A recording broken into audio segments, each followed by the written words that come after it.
In my 20-plus year career as an educator, I've been a math teacher, science teacher, assistant principal, a principal.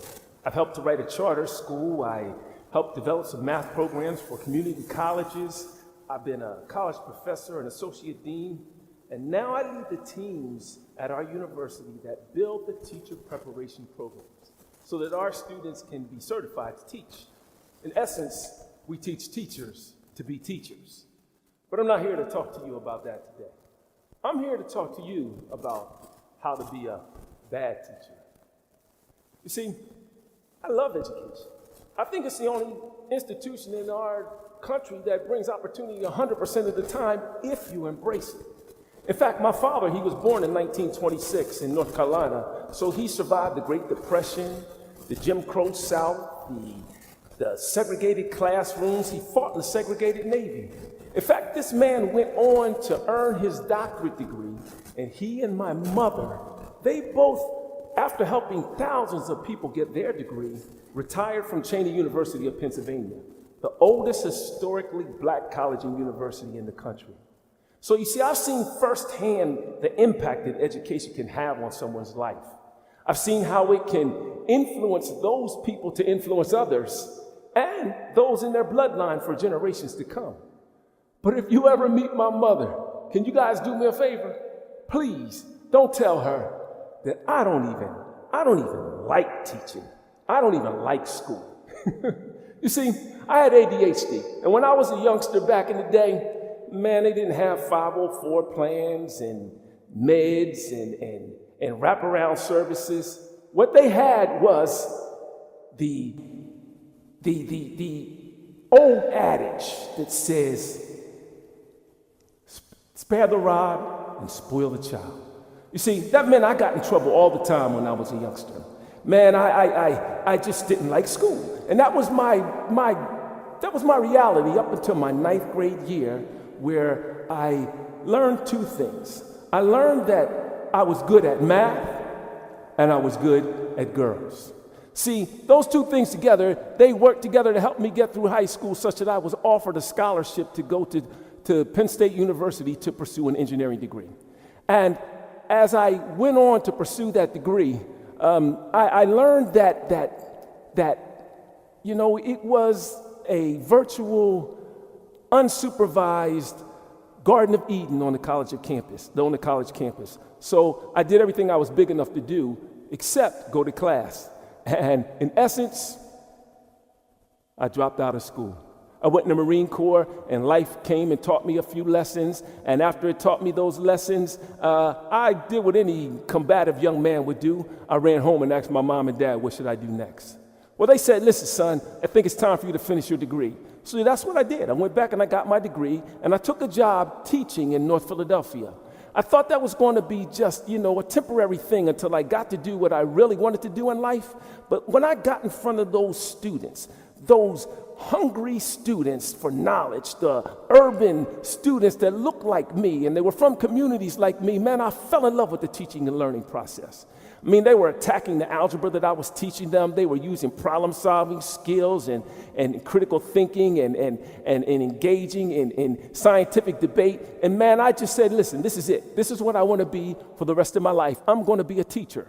But that presented a problem because I didn't like teachers, because I didn't like school at that time. But I met a few teachers, and they were cool people. They were all right. In fact, they really cared about their students.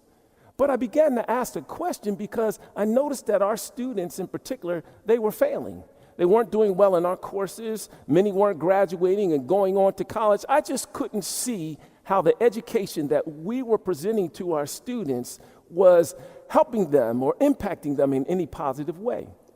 So I began to ask a question then back in my career that still gets me in trouble now.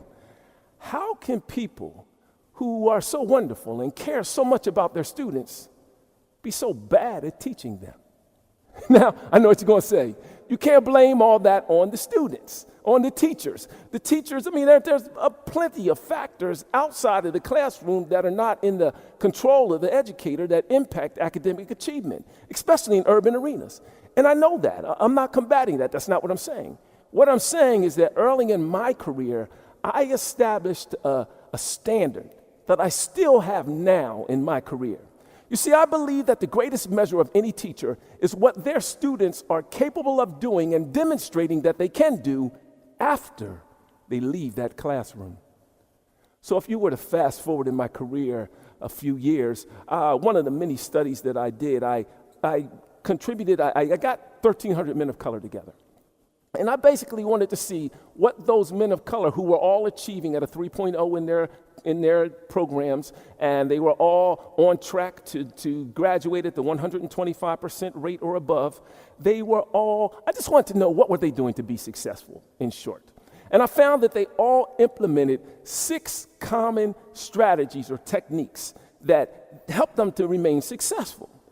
But that wasn't enough. It seemed too easy. So I had this bank of 100 men of color, and I decided to test my null hypothesis. And I found that the 75% of those 100 men of color also utilized some combination of those 6 techniques and methods. So I went back to my data, and I looked at it more from a qualitative vantage point. And I saw something marvelous. I mean, it jumped off the page and punched me on my big old nose. I saw that 97.8% of the men of color in that study were all operating with the same 3 pillars of mind. See, it wasn't the techniques and methods that were driving the academic performance for those men of color. It was their own thinking and how those techniques and methods fit into their thinking.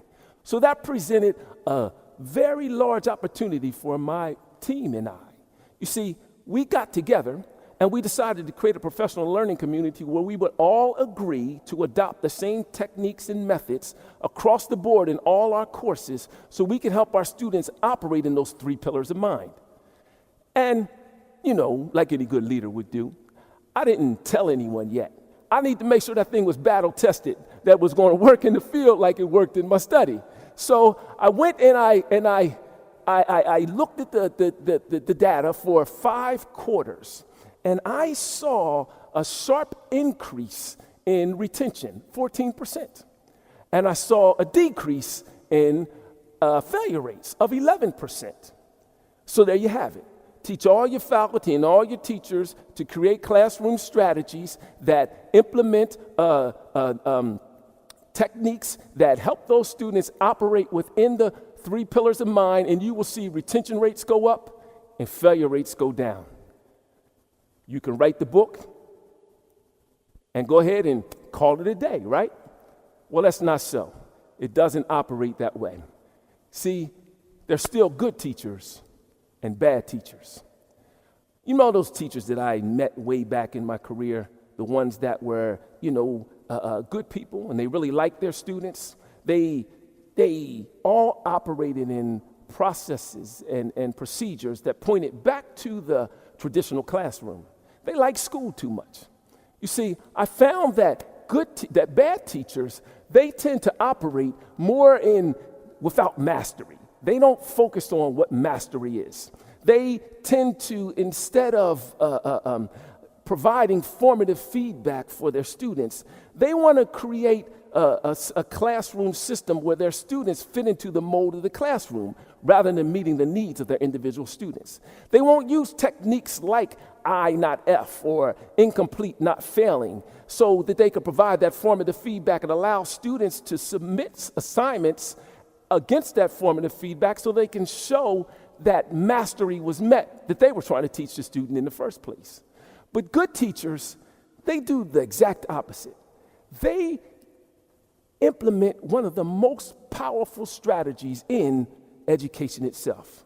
They start with the end in mind. You see, they use exemplars as examples. They show students what an A project or paper looks like even before that student starts working on their own submission so they can jumpstart their students' thinking. But bad teachers, they do the exact opposite. You see, they don't focus on teaching and learning as a whole because they're uncomfortable with creating atmospheres and environments in their classroom that are flexible enough for them to utilize techniques like relaxed deadlines. so they can account for the variability in the students' lives, to give that student time and opportunity to turn in a quality piece of work and not just a completed piece of work. But good teachers, on the other hand, they take a lesson from Stephen Covey.